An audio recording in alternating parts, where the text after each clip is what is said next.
Labour codes, VB Ramji చట్టం, జాతీయ విత్తన, విద్యుత్ సవరణ బిల్లులు రద్దుకై జరిగే దేశవ్యాప్త ఉద్యమంలో భాగస్వాములు కావాలని సిఐటియు రాష్ట్ర అధ్యక్షులు చుక్కారాములు పిలుపునిచ్చారు. కేంద్ర బీజేపీ ప్రభుత్వ కార్మిక, రైతు, వ్యవసాయ కూలీ ప్రజాక వ్యతిరేక విధానాలను నిరసించాలని జనవరి 7 వరకు గ్రామాల్లో ప్రచారం, జనవరి 8 నుంచి 18 వరకు జీప్ జాథాలు, జనవరి 19న కార్మిక కర్షక ఐక్యత దినం జరిపి జిల్లా కేంద్రాల్లో ప్రదర్శనలు, సభలు నిర్వహిస్తున్నట్లు ఆయన వెల్లడించారు. ఈ జిల్లా కేంద్రాల్లో నిర్వహించే 19 ప్రదర్శన సభలను విజయవంతం చేయాలని సిఐటియు రాష్ట్ర అధ్యక్షులు చుక్కారాములు పిలుపునిచ్చారు. ఈరోజు 8వ తారీఖున జరిగే జీప్ జాథాను ఆయన ప్రారంభించారు.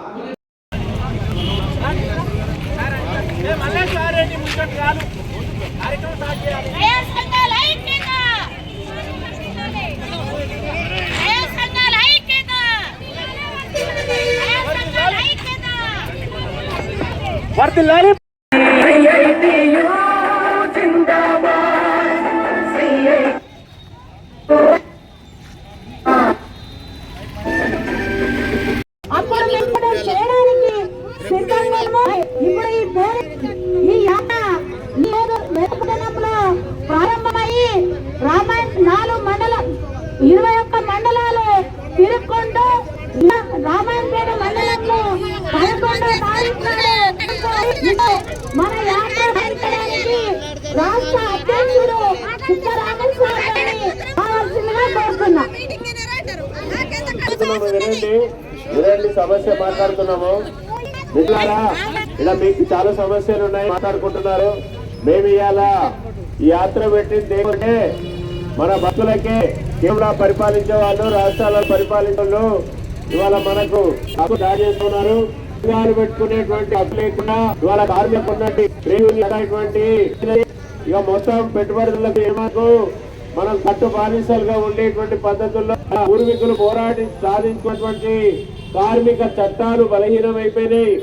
ఆ చట్టాలను తీసేసి వాటి స్థానంలో లేబర్ కోడ్ల పేరుతోటి మన కార్మికుల మీద, అసంఘటిత రంగ కార్మికులు కానీ, ఇవాళ కంపెనీలలో పనిచేసే కార్మికులు కానీ, కష్టంలో ఎవరైతున్నామో, శ్రమ చేసి శ్రమను నమ్ముకొని పనిచేసే వాళ్ళం ఎవరైతున్నామో, ఇవాళ మన మీద యజమానులు దాడులు చేస్తూ ప్రభుత్వాలు వాళ్ళకు అండగా ఉండడానికి ఇవాళ కార్మిక చట్టాలను రద్దు చేసి 4 లేబర్ కోడ్స్ ని నవంబర్ 20వ తారీఖు నుంచి ఈ దేశంలో అమల్లోకి తీసుకురావడానికి దుర్మార్గమైనటువంటి ప్రయత్నం చేస్తా ఉన్నారు.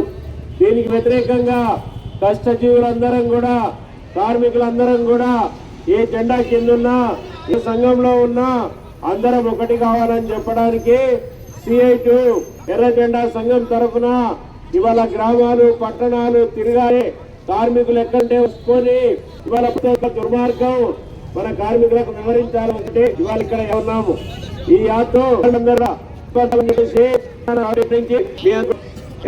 పేదలు గ్రామీణ ప్రాంతంలో అది మహాత్మా గాంధీ గ్రామీణ హామీ పేరుతో ఇవాళ పర్యటకుడిగా గతంలో ఇవాళ 100 రోజుల పనిని 150 రోజులు పెంచుతున్నామని చెప్పి ఒకవైపు చెప్తూ, రెండో వైపు పంటలు 60 రోజుల పాటు ఈ పనులు నిలిపేస్తామని చెప్పి చెప్తున్నారు. అంటే దాదాపు ఉన్న పనులు తగ్గిస్తున్నారు. మనం పని దినాలు పెంచాలి, వేతనాలు ఉపాధి హామీ ప్రభుత్వం గ్రామీణ ఉపాధి మార్చి చేస్తారు. మరి ఉపాధి అమ్మితే ఎవరు పోతాయి? మన లాంటి పేదోళ్ళకే ఇవాళ పని పోయి పనితే బస్సులు ఎట్లా నడుస్తాయని కూడా ఇవాళ మనం ఆలోచన చేయాలి. ఇవాళ కేంద్ర ప్రభుత్వం, నరేంద్ర మోదీ ప్రభుత్వం ఇచ్చింది. ఇవాళ రాష్ట్రం కేవలం 10% మాత్రమే రాష్ట్రం ఇస్తే 90% కేంద్రం ఇచ్చేటువంటి పరిస్థితి ఉంది. అందుకే ఈ చట్టం ఇది పేదలకు, కూలీలకు ఉపయోగపడేటువంటి చట్టము. అందుకే వ్యవసాయ కార్మికులు అందరం కూడా హామీ ఇచ్చాలని చెప్పేసి ఇవాళ డిమాండ్ చేస్తున్నాం. అట్లా చట్టాలు మనం ఇది ఆడుకొని నిల్వ చేసుకొని సంవత్సరాల నుంచి పంటలు పండించుకుంటున్నాం. ఇవాళ కంపెనీలు, పెద్ద పెద్ద కంపెనీలు వాళ్ళే విత్తనాలు తయారు చేసి విత్తనాలు అమ్మి ఇవాళ లాభాలు చేసుకోవడం ఇవాళ వాళ్ళు పెద్ద ఎత్తున కూడా వాళ్ళ వ్యాపారం కోసం దాన్ని వాళ్ళకు అనుకూలంగా మారుతా. ఒకవేళ వాళ్ళ దగ్గర ఉన్న విత్తనాలు మొలకెత్తకపోతే దీనికి ఎవరు పరిహారం ఇస్తారు అంటే ఈ చట్టంలో ఎట్లాంటి సంస్కారం చూడలేదు. అందుకే ఇవాళ విద్యుత్తు లేదు, ఇవాళ ఒక వ్యవస్థ కూడా ముందుకు పోయే పరిస్థితి లేదు. ఇట్లాంటి కరెంటును ఇవాళ దాని ఉత్పత్తికి అయ్యే ఖర్చును మరి ఎవరైతే వినియోగిస్తున్నారో వాళ్ళ దగ్గర వసూలు చేయాలి. అందుకే ఇవాళ స్మార్ట్ మీటర్లు పెడుతున్నారు. అంటే మనం సెల్ ఫోన్ ఎట్లయితే రీఛార్జ్ చేసుకుంటే పనిచేస్తుందో రేపు కరెంటు కూడా ముట్టుకొని ఆ కరెంట్ అయిపోయేదాకా మనం వాడుకోవాలని చెప్పేసి ఇవాళ కొత్త చట్టం చేస్తా ఉన్నారు. మరి ఇది వస్తే ఇప్పటికి 250 యూనిట్లు పేదవాళ్లకు ఉచితంగా ఇస్తున్నారు. రైతులకు కరెంటు ఉచితంగా వస్తుంది. మరి ఉచితంగా కరెంటు తీసేస్తే వాళ్ళు వండుతాయా? వాళ్ళు డబ్బులు పెట్టి పెద్ద కరెంటు చేసుకునే అవకాశం ఒకసారి వచ్చి చేయాలి. అందుకని వ్యాప్తంగా మరి కార్యక్రమం చేయాలి. సీఎం సంఘం ఒక క్యాంపెయిన్ ఇవాళ కార్మికులను రైతు పెట్టాము, ఈ జయప్రదం చేయాలని చెప్పేసి కోరుతున్నాం. ఈ సందర్భంగా మరి ఈ విషయాలు అర్థం చేసుకొని మనం మన హక్కుల కోసం పోరాటం చేయాల్సినటువంటి అవసరం ఉంది. ఈ పోరాటాన్ని ముందుకు తీసుకుపోవాలని మీ అందరికి కూడా విజ్ఞప్తి చేస్తా ఉన్నాం. అట్లాంటి పొందుతున్నారు. ఆ కార్మిక కర్షక ఐక్యతా దినం జరపాలి. పెద్ద ఎత్తున మనం ఆ రోజు ఈ వాళ్ళ ముందు పోవాలని చెప్పి ఈ ప్రజా సంఘాల ఆధ్వర్యంలో ఈ జాతా కార్యక్రమం నిర్వహిస్తా ఉన్నారు. అందుకని ఈ జాతాన్ని జయప్రదం చేయాలని చెప్పేసి కోరుతూ, నాకంటే ముందు మల్లేశం గారు చాలా విషయాలు ఇక్కడ చెప్పబట్టి అవన్నీ కూడా మీరు పరిగణలోకి చెప్పేసి కోరుతా ఉన్నాం. అట్లాగే ఈ పట్టణంలో పేదవాళ్ళ కొన్ని సమస్యలు ఉన్నాయి.